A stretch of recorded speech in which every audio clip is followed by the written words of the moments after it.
Ladies and gentlemen, thank you very much for joining us this edition of Leak Project.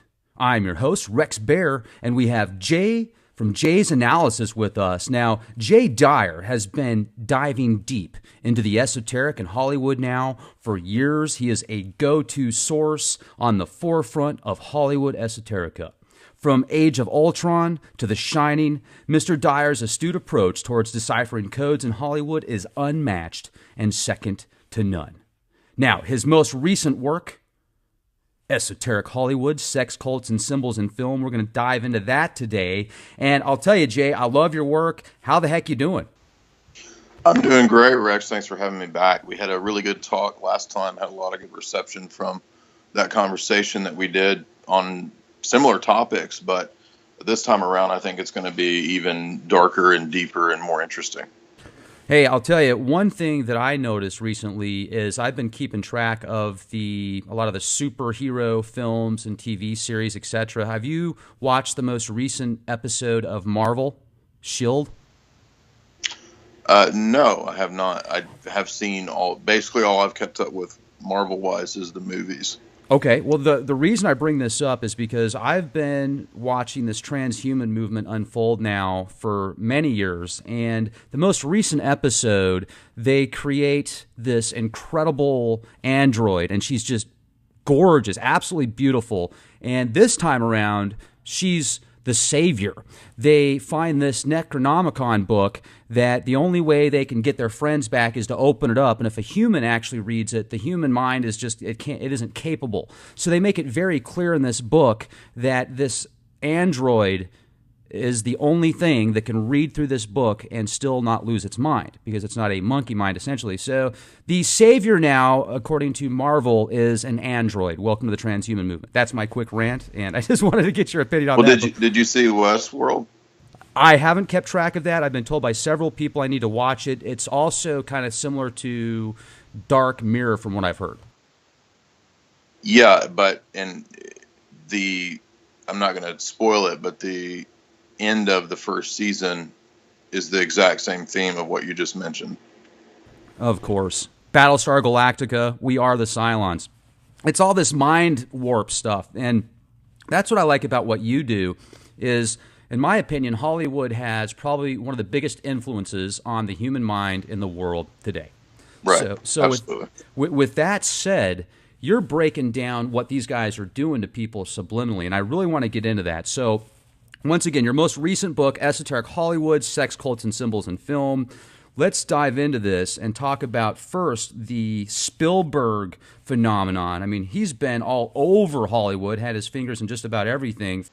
Right. Well, what I did in this book was I went back to kind of the beginning of the idea of the alien mythos, and I looked at the ideas of like panspermia, which we get from, well, it's actually kind of an older notion of the idea that aliens seeded us and all this. And I kind of deconstruct it from a propaganda standpoint. I do believe that there are, angelic entities and things like that exist, but I don't really believe in extra biological entities. That's my opinion on the situation. And so when I look at the subject of Spielberg and I think, well, why has Spielberg for so long been promoting this?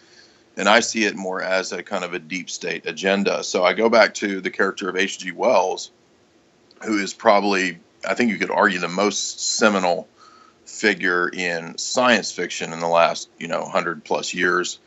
And when you look at the figure of Wells, we see somebody who's directly connected to the Royal Society, he was a prominent Freemason. He was very open about it. He was a Fabian socialist. He believed in a total technocratic, Marxist, collectivist government that would be global. And that is embedded throughout his fiction. So the idea of predictive programming and embedding messages in fiction actually goes back a lot further to H.G. Wells, and I'm sure before that. So, like, if you read The Time Machine, the time traveler, he openly espouses communism in several places in the book. And he says, this is the only rational, coherent form of government for man. This is what man is destined to be living under, is global communism. And then, the time traveler goes on his adventure and he learns that down the road in the future, the human race evolves and devolves into two different species, the Eloi and the Morlock. And this is actually how the elite, literally believe themselves to be a different species and so forth. And that's what I take the alien, mythology to be, is kind of an allegory for how the elite view themselves as a different species and then the rest of the population. Now, with that said, it doesn't mean that they don't also want to promote this idea of basically everyone worshiping some sort of otherworldly entity, and whether it be under the cloak of aliens or gods or whatever. And I think that Hollywood's had a big part in promoting that. And so that's why I chose H.G. Wells as kind of the window into what would lead to Spielberg. And what does Spielberg remake? Well, he remakes War of the Worlds, right? The famous H.G. Wells story about the alien invasion and so forth. And what is the message of that movie? The message, or that novel or that movie, is, unless you humans can get together and form a global government, well, you just deserve to die, right? That's the propaganda message of that story. Right.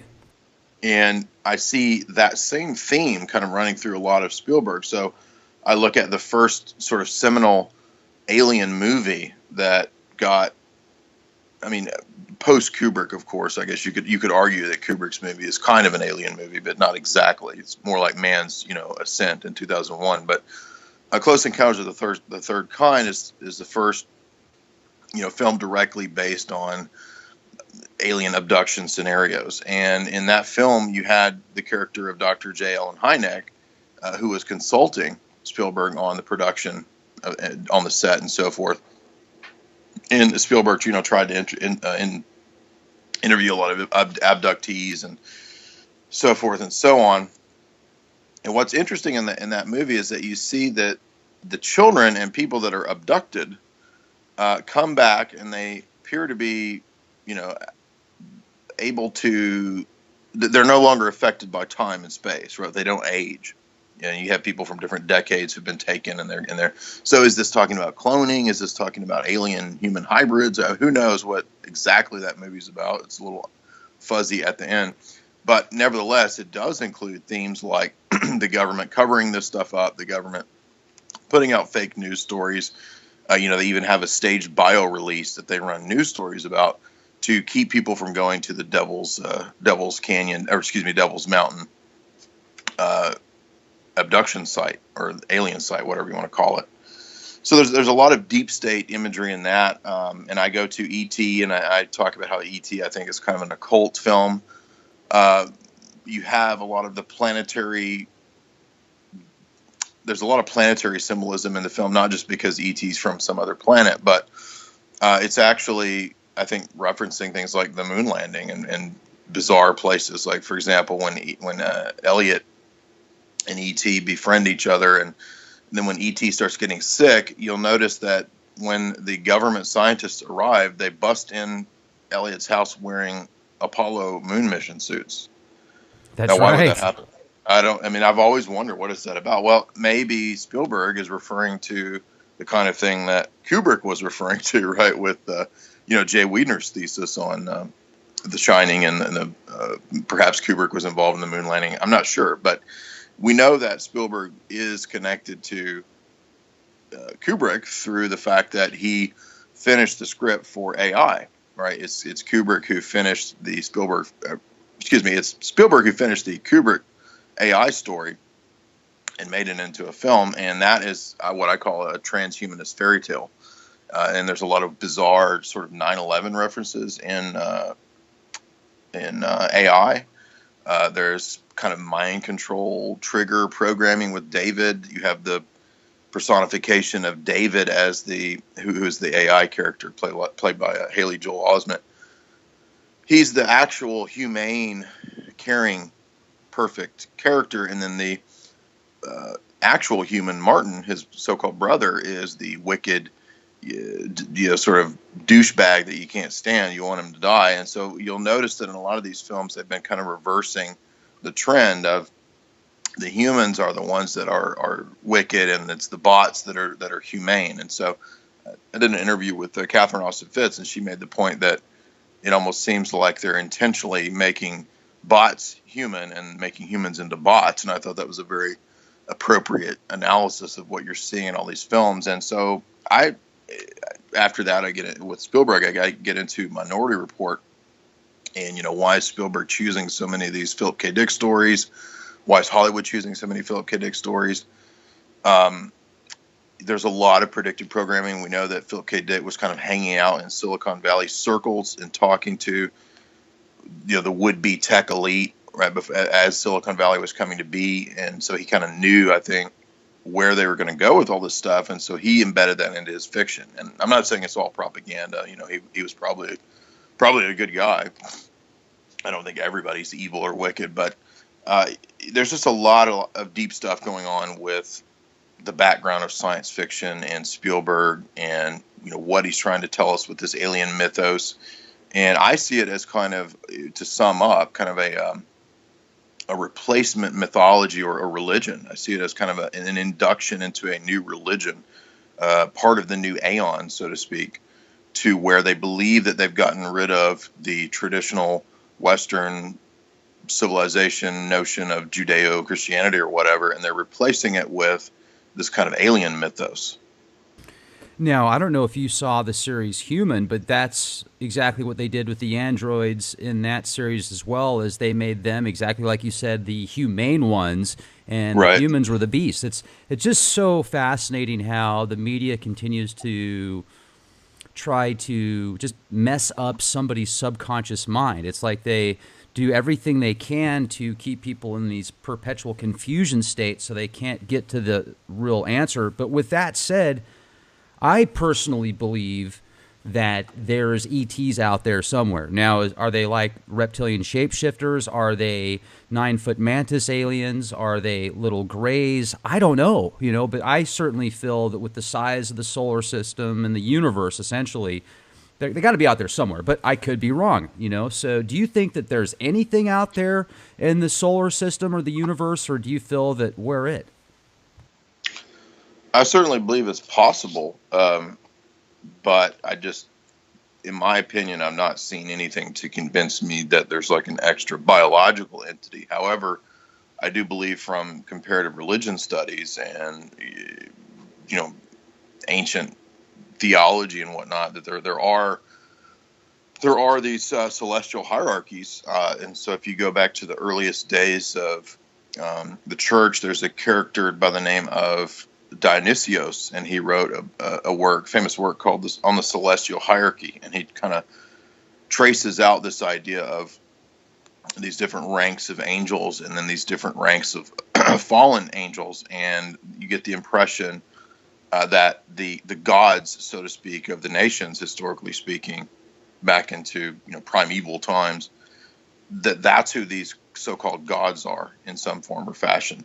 So I tend to believe it more in line with like an angelology thesis than I do like some creature that like evolved in some sort of muck on another planet. Mainly because I'm very critical of Darwinism, and so actually in that chapter on H.G. Wells, the first 10 or so pages is actually a critique of the Darwinian thesis. And in my view, the main reason that I don't believe in the extra biological entity view is because that, well, number one, I've not seen a convincing proof of it, but number two, the history of that theory tends to be bound up, number one, with what I would say is science fiction, and number two, with Darwinism. And Darwinism, I believe, is is basically science fiction. And I make that argument in that chapter. So that's actually, I'm sure it's going to be a pretty controversial section of people that read that and get to that you'll either agree or disagree, but that's my view. And I don't find, and I'm a philosopher by training, so that was what my graduate work was in. So when I approach something like Darwinism or those kind of theories, I approach it as a philosopher. So I'm looking at the worldview to see if it's coherent and consistent. And in my view, if it's not, then it should be critiqued, regardless of how many people believe in it. You know what I mean? I mean, we've seen many cases where large numbers of people have been convinced of something and been wrong. And so, I have no problem critiquing and arguing against Darwinism. In fact, the editor didn't really want that section to be in there, so I kind of had to argue and insist that the Darwinism critique be in there, because I see it as, basically in line with a lot of what H.G. Wells was writing as propaganda.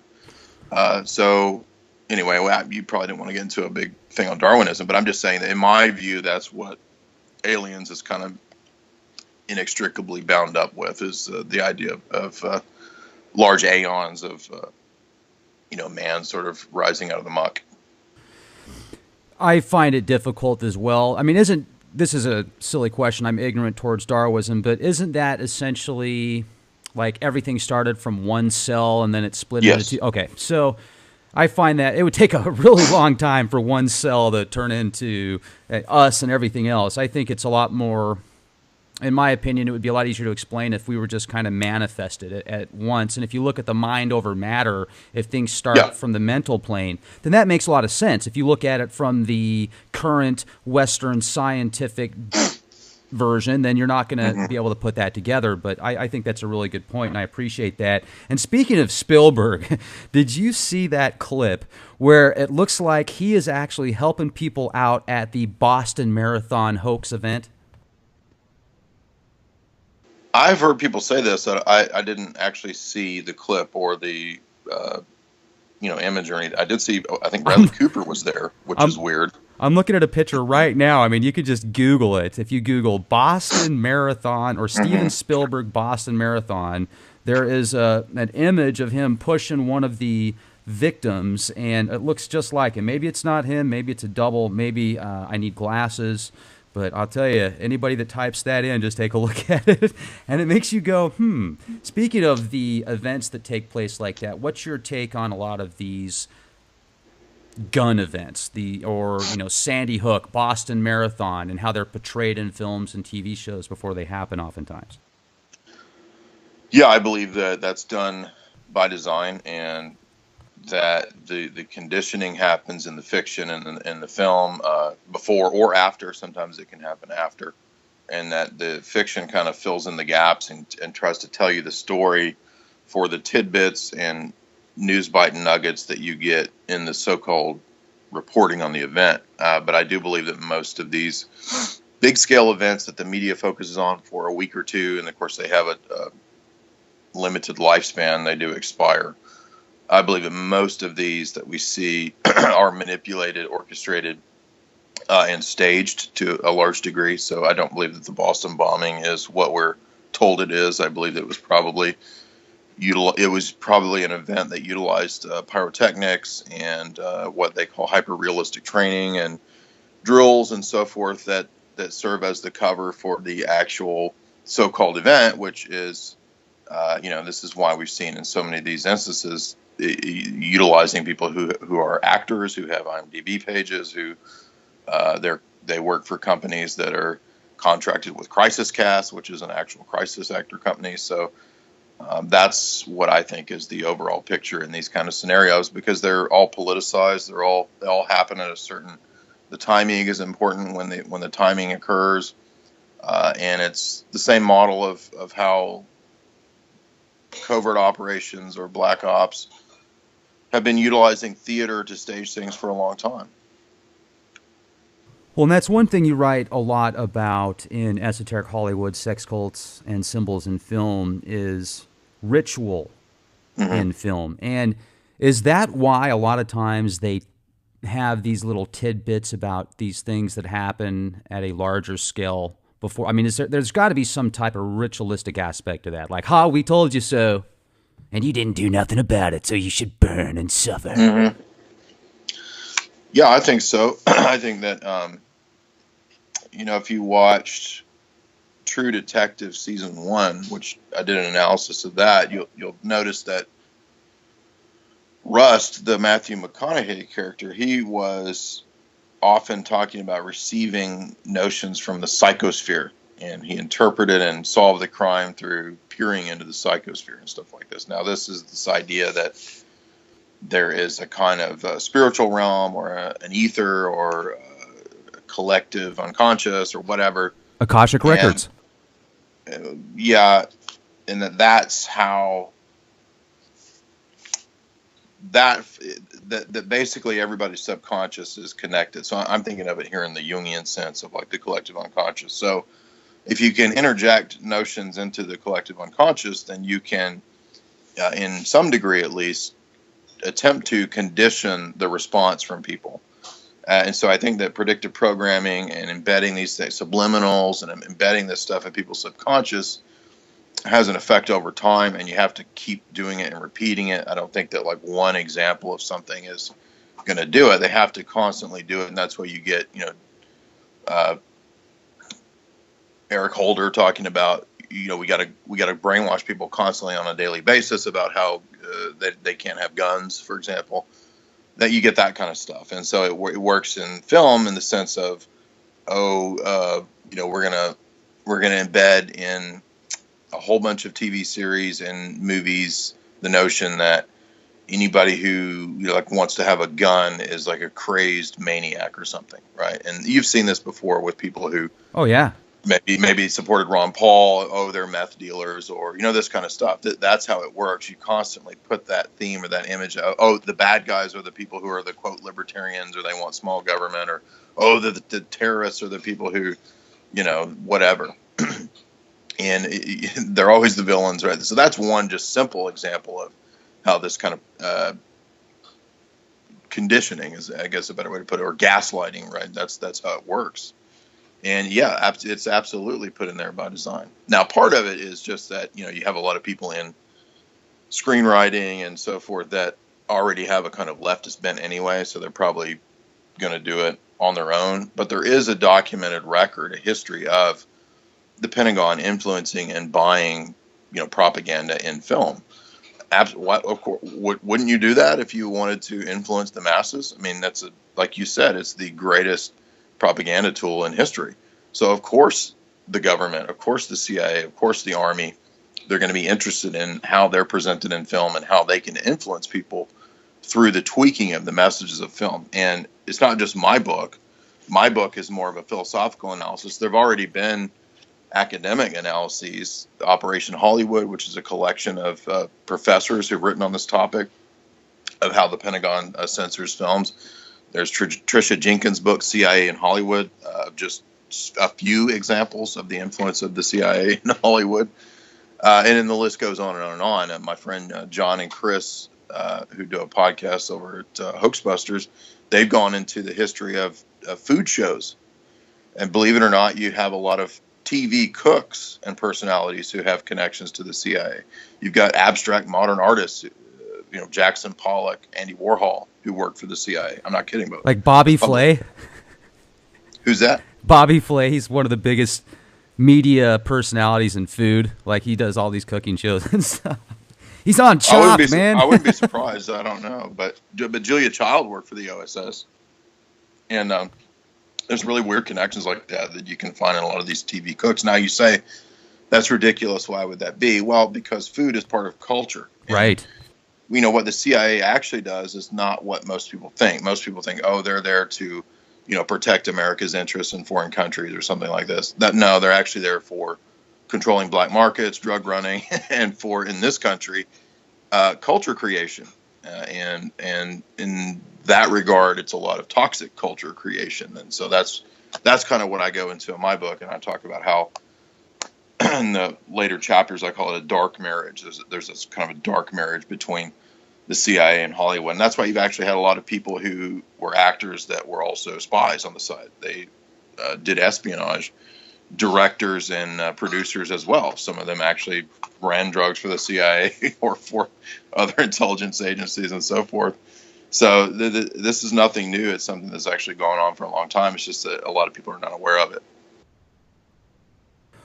Well, I remember in this, I think it was the early 80s, there was a Congress briefing essentially where they were asking, I think, the director or somebody with the CIA multiple questions about their involvement, and it was very eye-opening. But that kind of stuff just disappears, and then when people see it, they're like, I don't care. I want to watch Naked and Afraid anyway, and all that kind of stuff. Like you said, there's got to be a subliminal undertone. Let's take this a step further if we can. When these big blockbusters come out, and there's 100 million people, 50 million people, whatever, that watch this specific programming, it creates like mental egregores, essentially. And if it is mind over matter, that kind of thing can literally influence the world, can it? Yeah, it becomes like a giant meme, and it kind of, like a virus, it kind of just spreads. Absolutely. So what's their end game? I mean, what's the goal with all this stuff? Minority Report, AI. Well, in my view, Hollywood, and I argue this in a few chapters in the book, is essentially Plato's Cave. And if you go back to ancient philosophy, and the idea that what Plato's getting at there is that you have these phantasms that are projected onto the wall, and everybody who lives in the cave underground is chained up, and they have to watch these phantasms, and they think that's reality. And then Socrates, the philosopher, breaks free, and he goes up out of the cave up to sunlight, and he sees the sunlight, and he's, here's how the world really is. Then he goes back in, and he tries to tell people, hey, you're watching the meaningless, pointless phantasms on the wall. Come up here with me. Let me show you there's actually a whole world out here. And they get mad and scream and cuss and spit and throw tomatoes at him, and when they want to kill him because they're in love with the shackles and the phantasms on the wall. So what is Hollywood but a giant phantasm projected onto the wall or the screen in your TV screen, or your, what I call a celluloid chapel, the movie theater, right? That's the kind of our new religious, the new religion, basically. So what is Hollywood? Hollywood is a vehicle for the oligarchy, the power elite, to not just entertain and dumb down the masses, but actually to socially condition them. I argue that it's a step beyond the typical sort of bread and circus analysis that we get, and it functions on many levels. It is a kind of ritual thing. It's a kind of hoodwinking. It's a kind of spell casting, voodoo sort of thing. The Wizard of Oz, as I argue, is kind of a good analogy for what Hollywood is. The man behind the curtain, the man behind the screen. And it's just humans using the magic of images and icons and moving pictures to put a spell upon the masses, to keep them trapped in the cave. And then while they're in the cave, to actually give them new stories and mythologies, a new mythos for their to interpret their reality, and ultimately to re-engineer man, believe it or not. Right. So yes, there's the transhumanists and there's all this stuff, but you can't just have the transhumanist scientists in underground bases doing their work. You've also got to prepare and prep mankind for the reception of those crazy things that they're going to bring about. So, for example, this is a good segue into how predictive programming works. I did an analysis of Running Man. Now, if you go back to Running Man, this is 1987, and based on the Stephen King story, and the movie is quite a bit different from the Stephen King story, but probably 99.9% of the population in 1987 had no idea what the internet was. But there's a curious scene in the movie where Arnold gets on the infonet and he types in a destination, and he orders his plane tickets through the infonet. Now, that's the internet, right? In a 1987 movie preparing us for this. And now, we live 2016. That's what, 30 years later. It's the every day, everybody's used to it, right? We've been conditioned, but we had to be prepared for that. So, in my view, the present day science fiction that we see now, the last 5, 10, 15 years, that's preparing us for what we're going to see implemented in the next 15, 20, 30 years. So what I do is kind of go through a lot of these sci-fi films and pick out, the things that I think we're going to we're going to expect to see. And unfortunately, it is pretty dystopian. It's things like Logan's Run. It's things like, giant AI computers in the middle of a smart city, right? Right. Where everything is tracked and traced. And this is actually what, the CEO of IBM, Jenny Romedy, actually gives lectures talking about this. She says, "Oh, you're going to live in a giant sort of Minority Report style situation."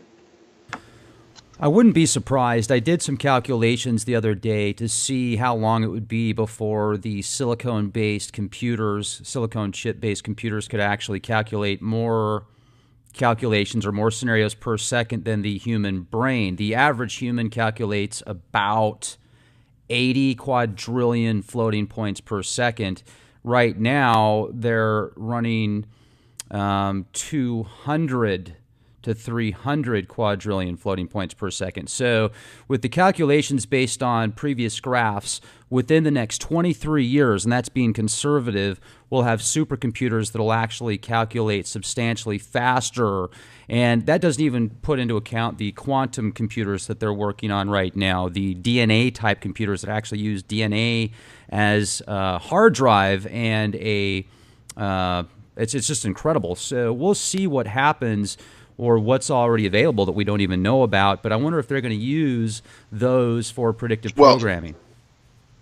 Oh, absolutely. I think that they already are integrating all that into, the whole idea of the simulant world systems where the Army and the Pentagon, kind of war game, and they use game theory to kind of model how they can influence masses of population. And that's partly why Facebook and Google and Twitter exists, is to get big troves of data. And then they know it's kind of a back and forth, kind of a ping pong type situation. They know if there's a certain meme or something that's popular, they can then shoot back some sort of scenario or create an event or something like that. And it might be a wholly fictional event that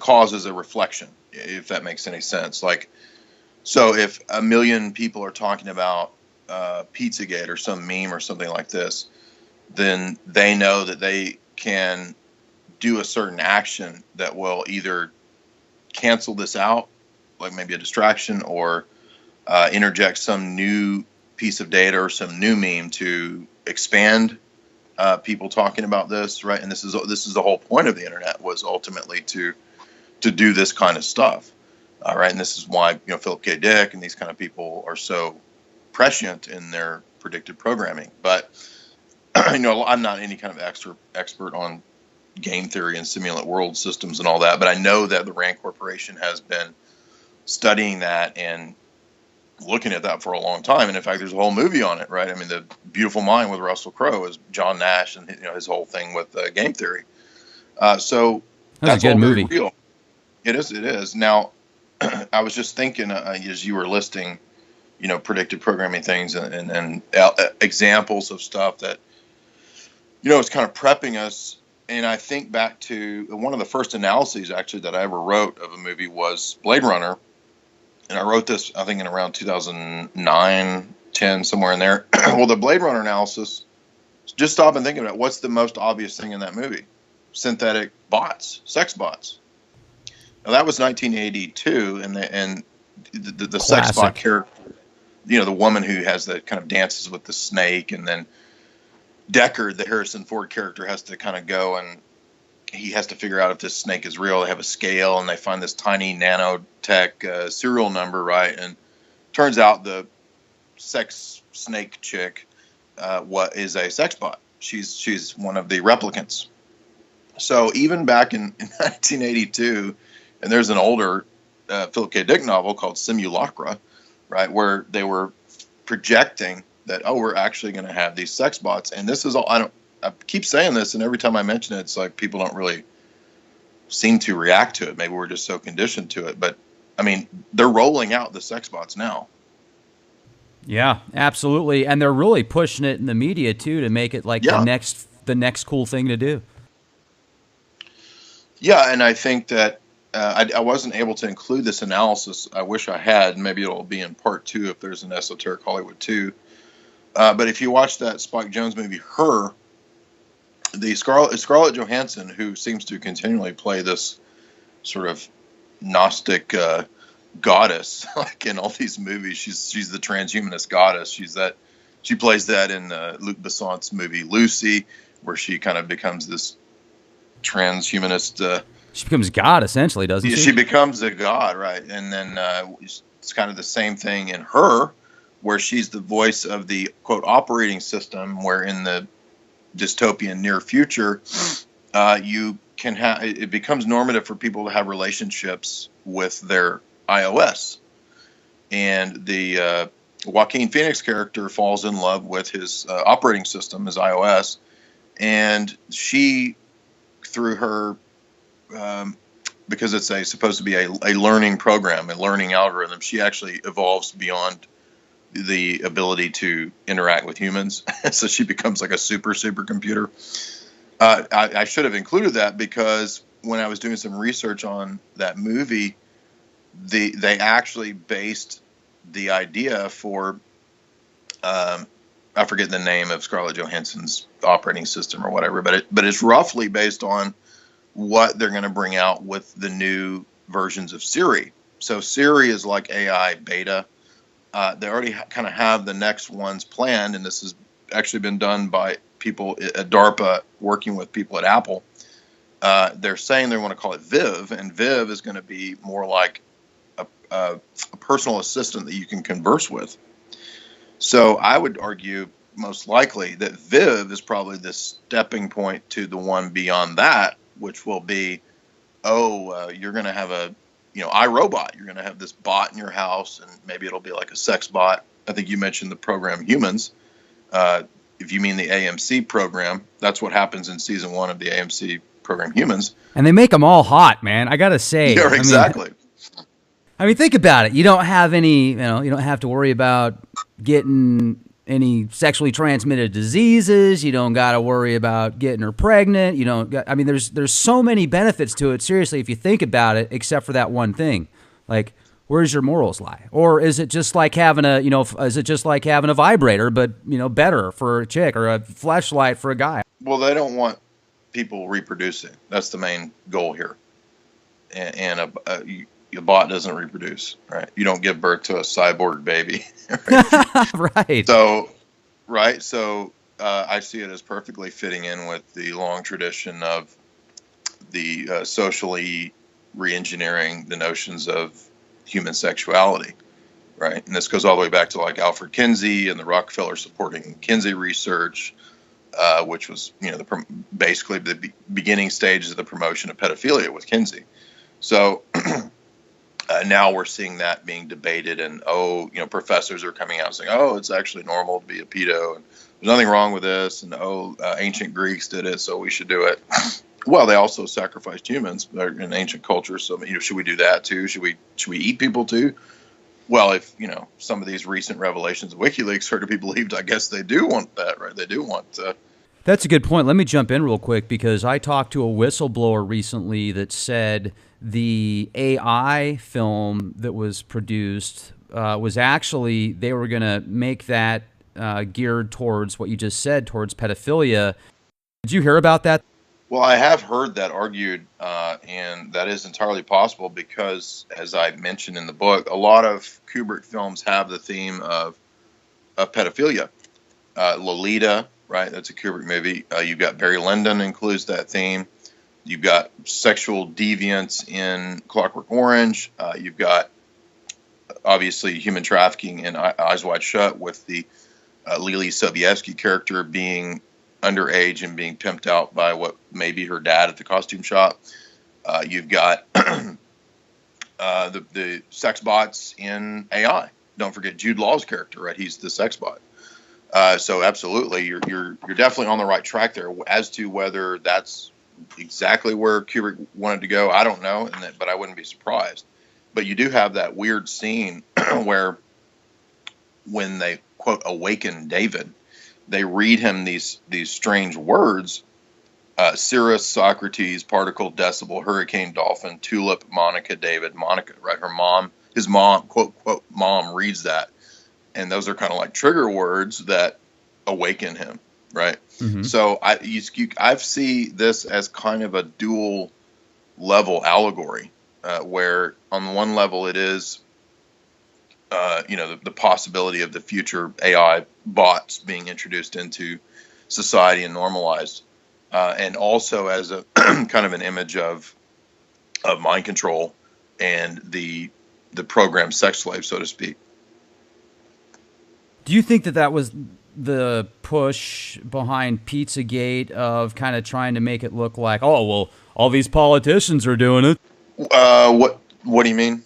Well, look at Say that Pizzagate again. as, this. I mean, they're really exposing a lot of, pedophilia through Pizzagate, right? So there's people that were supposedly in multiple levels of politics, etc., that were involved in this. And it just kind of seems like now they're trying to, was it something that wasn't supposed to get out there, so now they're on damage control and saying Oh, it was all made up? Or do you think that they kind of released that to try and make it look like it's going to be a normal thing in the future because politicians are doing it? So, yes, I see. okay. I think it could serve multiple uses. So you could have, I argued that the WikiLeaks leaks were quite obviously partisan. They came out at a certain time to have an effect on the Clinton campaign. That does not mean I'm for the Clinton campaign. I didn't vote in this election. So no, it's not. It's not like WikiLeaks is literally an independent organization. I always view those kinds of things as with a degree of skepticism, because you can have a leak engine that is there, or a whistleblower that's there to serve a certain function to damage somebody for another interest. A good example of this would be the Panama Papers of a few months ago that was clearly intended to only target anybody in the circles of Putin.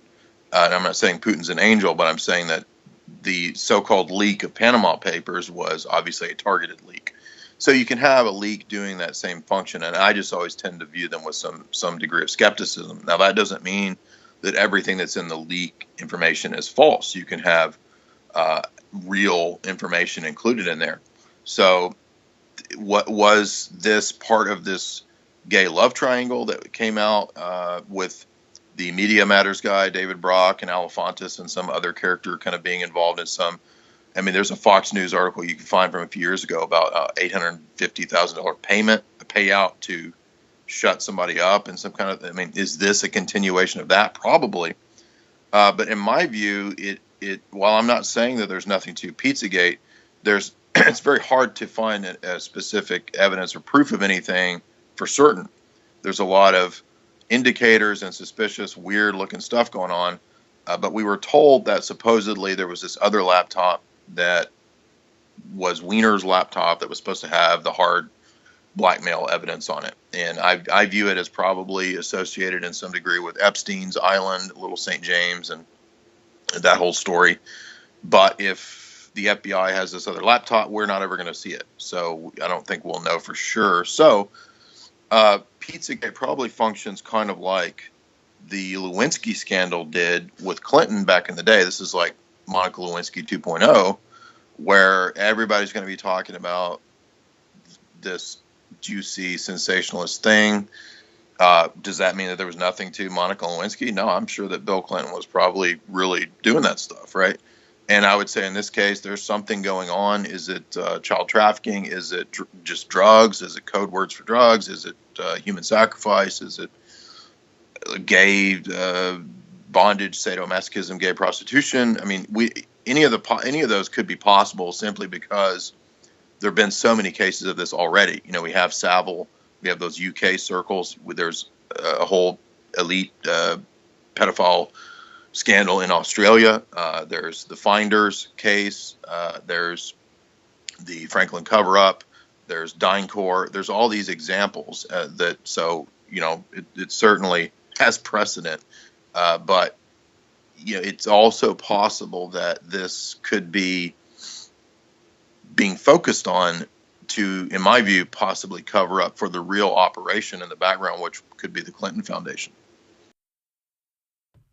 Man, I'll tell you, it is just a very sick world sometimes that we live in. I mean, any way you look at it, it's just very disturbing. I wonder if, like, there's any way that there could be a competitor to Hollywood in a good way, you know, like films and productions that came out that enlightened the mind, and if it did any type of subliminal programming, good subliminal programming, not this weird twisted shit. We're already kind of seeing that, actually, because I've noticed the trend of independent films and documentaries becoming more and more popular. I mean, that's kind of what YouTube is. YouTube kind of is the independent anti-Hollywood. Now, it doesn't have the money and all that, but it's getting the audience. And believe it or not, it was actually Spielberg a couple years ago that said Hollywood is dead. And that's why he started moving into TV series or, you know, Netflix type series, this kind of stuff, right? So I think they knew that this is the way it was going. I'm not saying, of course, that means that there won't be movies anymore. There will be. You know, there are always going to be movie theaters. People were going to enjoy that overall aesthetic experience of going to the theater, just like, you know, radio didn't get rid of newsprint, right? Right. You know, Kindle's not going to totally get rid of books, hopefully. But in the same way, so what's going to happen is I think you're going to see this decentralization, which is a good thing, which has really hurt Hollywood, moving towards more and more people being able to produce their own independent productions. And they may not have all the glitz and glam and CGI, but you know, in my estimation, I'm kind of getting tired of CGI everywhere in movies. I mean, it's almost like they won't even be making movies in the sense of the way we think about it. It's just going to all be gigantic CGI productions or something, and that you won't even need actors anymore, right? Everything will just be CGI. And we've actually seen movies talking about that. The movie The Congress with Robin Wright. In that movie, they predict that Hollywood basically turns into just a computerized CGI thing. So, yes, to answer your question, yes. And Hollywood's even aware of this, and that's why people are trying. And I think they want to corner that market. They want to try to corner that market with things like Netflix, but I don't even think that's going to work. I mean, people are going to get tired of Netflix, especially when they learn that they can find, you know, more interesting stuff out there in the independent realm.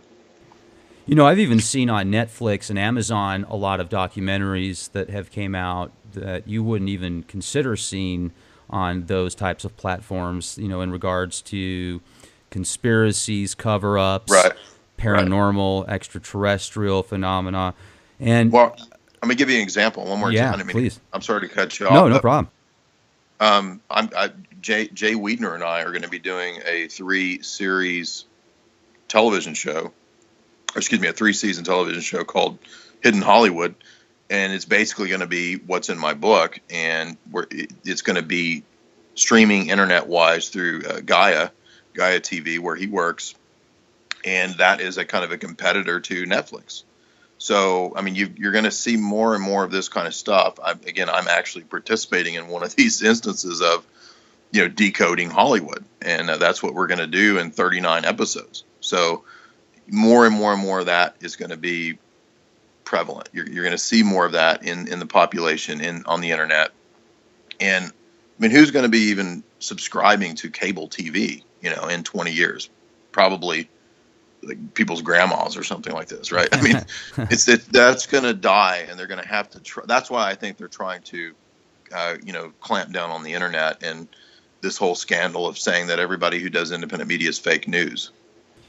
I see 20 years from now things being VR, and also you're going to have sensory perceptions of smell, you know, taste, right, texture, and literally you'll be like tapped in. So you want to go on the internet, you're going to have this VR set, kind of like take the ones that are out there now, put it on, you know, way much more advanced technologies. That's what I see in the future. It might be a lot like that Bruce Willis movie surrogates where people are just doing whatever they want through these. Who knows? I don't even think it'll be that physical. I think they're going to be plugged in to the point of most of the things are going to be done visual. It's interesting because I saw this stuff, Jay, like 30 years ago when the Nintendo first came out. The stuff that's going on now with the visuals and the computers and stuff, and I could definitely see where it's going to be 30 years from now as well. It's just going to be incredible. Hopefully we'll use technologies for us, not against us, and that the powers that be, there's going to be some balance there in those levels, because there's got to be good in Hollywood too. I know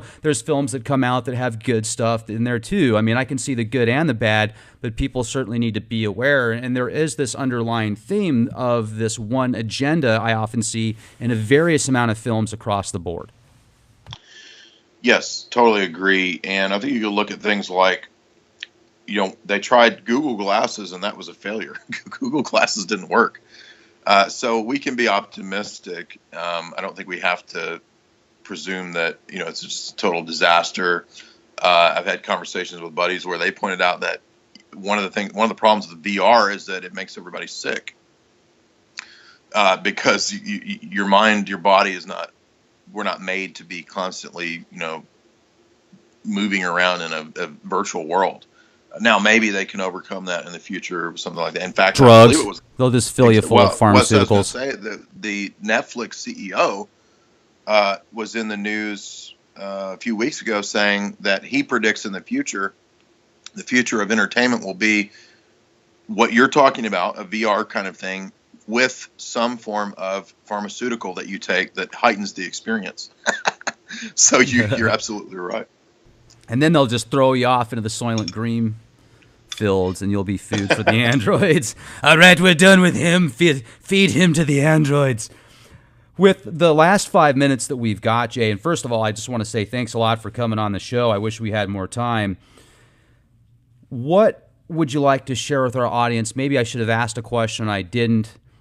I guess I would like to share that I tried to write a book that you could use to, give to friends and family that, maybe they're not up on everything that you are into if you research conspiracies or geopolitics or any of that kind of stuff. Maybe they're not as into it, but you want to wake them up. Well, what does everybody like? Everybody likes movies. At least, 90% of people like movies probably. So I tried to pick seminal movies, seminal directors that I thought had a message, had something to say, be it good or bad. Not everything in my book is saying that there's a bad message. In fact, I think a lot of movies have a good message.